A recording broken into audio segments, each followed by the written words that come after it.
कहते हैं जुर्म कितना भी शातिर क्यों ना हो, कानून की पकड़ से बच नहीं सकता। उदयपुर जिले के फतेहनगर से सामने आया एक ऐसा ही खौफनाक केस जिसने दृश्यम फिल्म की याद दिला दी। लेकिन असल जिंदगी इस स्क्रिप्ट में हीरो कोई एक्टर नहीं, बल्कि वो पुलिस अफसर है जिसने हड्डियों की राख से भी सच निकाल कर दिखाया।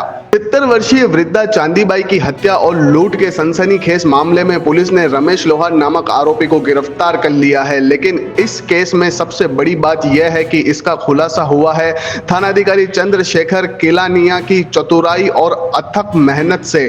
फिल्म दृश्यम और टीवी शो क्राइम पेट्रोल से प्रेरित होकर आरोपी ने इस वारदात को अंजाम दिया था, पर एक बात वह भूल गया, यह असल जिंदगी है और यहाँ कानून का कैमरा हर वक्त चालू रहता है। चांदीबाई 22 फरवरी को एक वैन में जाते हुए आखिरी बार देखी गई थी। परिवार की शिकायत के बाद केस की जिम्मेदारी ली फतेहनगर थानाधिकारी चंद्रशेखर किलानिया ने और शुरू की एक ऐसी जांच जिससे तकनीकी, डिजिटल और खुफिया सभी स्तरों पर बिक्री से काम किया गया।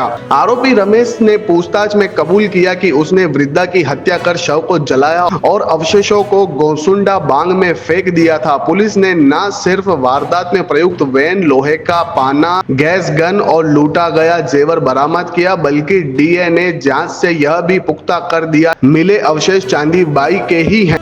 इस केस के हर पेच को सुलझाने में थानाधिकारी चंद्रशेखर किलानिया ने जिस सूझबूझ, समर्पण और प्रोफेशनलिज्म का परिचय दिया वह वाकई काबिले तारीफ है। थानाधिकारी चंद्रशेखर किलानिया ने साबित कर दिया कि अगर इरादा मजबूत हो तो फिल्म ट्रिक भी कानून के हाथों से नहीं बच सकती।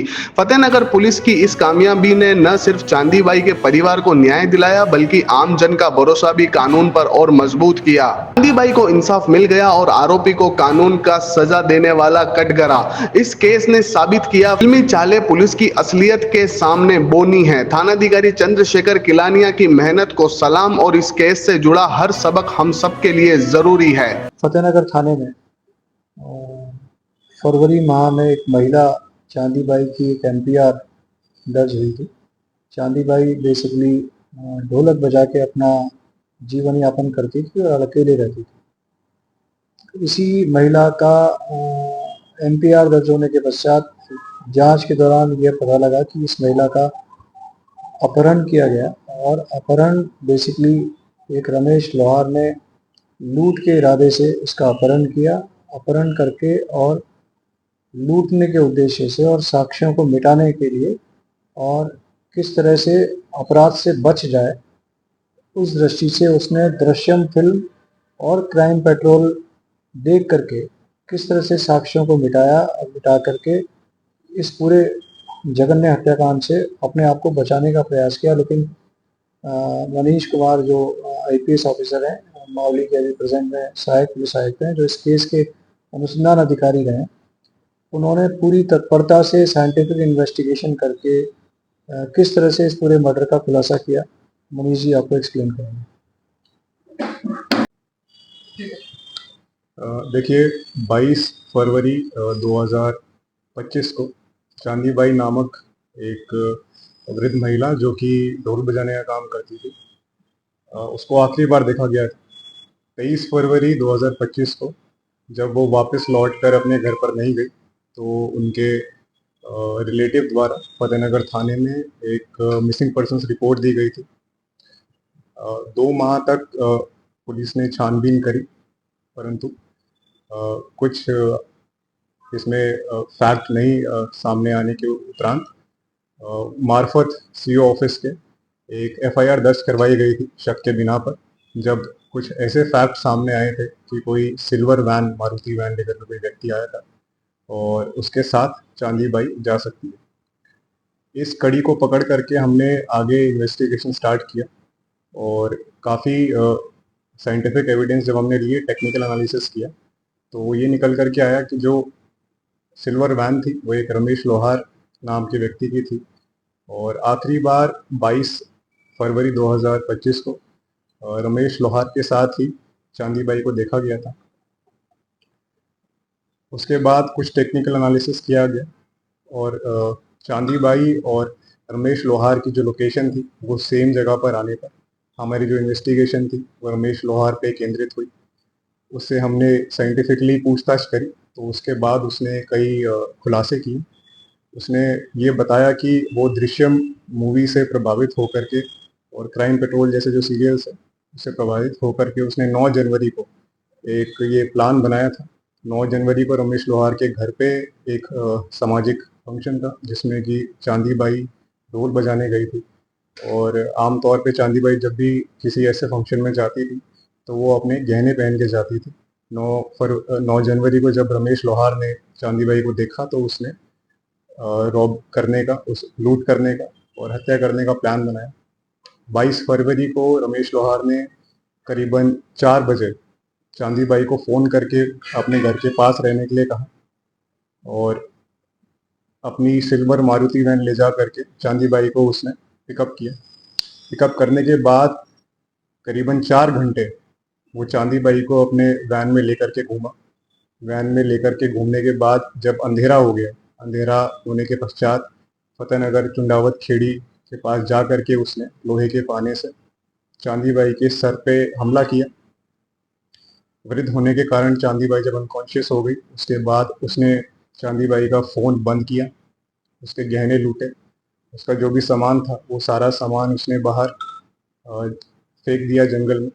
और उसकी जो लाश थी उसको अपने वैन में ले जा करके फतेहनगर में एक कचरा डालने का जो डंपिंग यार्ड होता है वहाँ ले गया। वहाँ पे लाश को ले जा करके उसने रात में डाल दिया। उसके ऊपर जो कचरे में जो प्लास्टिक थी, जो रैक्सिन था और जो भी कचरा आदि था वो लाश के ऊपर डाला। जो सूखी लकड़ियाँ थी उसको भी लाश के ऊपर डाला और उस कचरे में उसने आग लगा दी। ऐसा करने के उपरांत जो भी गहने उसने लूटे थे उसको भी उसने डिस्पोज करना चाहा। कुछ सोने के मादलिये थे चांदी बाई के, जिसको कि जो ये रमेश लोहार एक आर्टिफिशियल ज्वेलरी का काम करता था और ये काम करने के कारण इसके पास गैस गन थी। उस गैस गन से इसने उस मादलियों को पिघला दिया। पिघलाने के बाद उसकी एक डली बना के अपने पास रखी। जो उसके कान के झुमके थे, उन झुमकों को ये घंटाघर क्षेत्र में एक सुनार को दे करके उसके बदले में कुछ नए ज्वेलरी बना के ले आया, जिसको कि इसने अपने एक रिलेटिव के घर पे रखवा दी। जो उसके चांदी की पजेब थी, चांदी की पजेब को इसने अपने घर पे ही रख लिया। ये सारे खुलासे करने के बाद हमने इसमें साइंटिफिक जितने भी एविडेंसेस थे वो सब कलेक्ट किए थे। उस जगह पर जहाँ पे चांदी बाई को इसने जलाया था, अगले दिन आकर के जब इसने देखा कि लाश कुछ तो जल गई थी, कुछ उसके अवशेष बाकी थे, तो इसने उन सारे अवशेषों को डिसमेंटल किया। जो अर्ध जले पार्ट्स थे उनको डिसमेंटल किया और उनको ले जा करके एक जो डैम है गुसुंदा डैम, उसके अंदर डाल दिया ताकि इसको कोई भी ढूंढ ना पाए, बॉडी अच्छे से डिस्पोज हो जाए। इसका जब हमने मोबाइल का एनालिसिस किया, टेक्निकल एनालिसिस किया, उससे हमको ये दिखा कि ये मोबाइल में दृश्यम जैसी मूवीज़ देखा करता था और पुलिस कैसे अपराध करने के बाद एक अपराधी को पकड़ती है मोबाइल के थ्रू और टेक्निकल एनालिसिस करके, ये सारी चीज़ें ये अपने मोबाइल में देखा करता था, जिसको हमने सारी चीज़ों को रिकॉर्ड कर लिया है। इसके साथ साथ जो इसके परिवारजन हैं उन्होंने भी बताया है कि रात में जब सब लोग सो जाते थे, ये सुबह 4-5 बजे तक क्राइम पेट्रोल और दृश्यम जैसी मूवीज़ देखता था और उसी को देख करके पूछताछ में भी इसने हमें बताया था कि अगर लाश नहीं मिलेगी तो कोई केस नहीं बन सकता, ऐसा इसने दृश्यम मूवी में देखा था। उसी से प्रभावित होकर के इसने पूरी कोशिश करी कि लाश को जला भी दिया और उसके जो अर्धजले अवशेष थे उनको डिसमेंटल करके हड्डियों को ले जा करके इसने डिस्पोज करने की कोशिश की। परंतु साइंटिफिक इन्वेस्टिगेशन के दौरान हमें कुछ पार्ट्स, कुछ स्कल के पार्ट्स उस जगह पर मिले थे। उनको हमने चांदी बाई के जो इंडिस्प्यूटेबल हेयर सैंपल्स थे जो कि हमको उनके बेड से मिले थे, उससे हमने डीएनए मैचिंग के लिए भेजा और उसका डीएनए मैच हो गया है, जिससे कि इस बात की पुष्टि हो गई कि वो जो स्कल के सैंपल्स मिले थे वो चांदी बाई के थे और उसकी हत्या रमेश लोहार ने ही की। जी हाँ, एक एक इसका मुकदमा पहले से है, एक बलात्कार का मुकदमा है जिसमें जेल भी जा करके आया है। हाँ जी, बहुत चुनौतीपूर्ण इसलिए रहा क्योंकि 2 महीने पहले की घटना थी 23 तारीख को इसने उसकी जो लाश थी उसको ले जा करके डंप यार्ड में डाला था और वहाँ पे आग लगाई थी। और इसकी सूचना बाद में हमारे पास आई, एफआईआर भी बाद में हुई, तो साक्ष्य एकत्रित करना काफ़ी मुश्किल था। और जैसे कि मैंने आपको पहले भी बताया कि इसने बॉडी डिस्पोज करने के लिए बॉडी को पहले जला भी दिया था। जलाने के बाद जो अधजले अवशेष थे उनको डिसमेंटल किया, बॉडी से हड्डियाँ उठाई और वो सब भी इसने फेंक दी।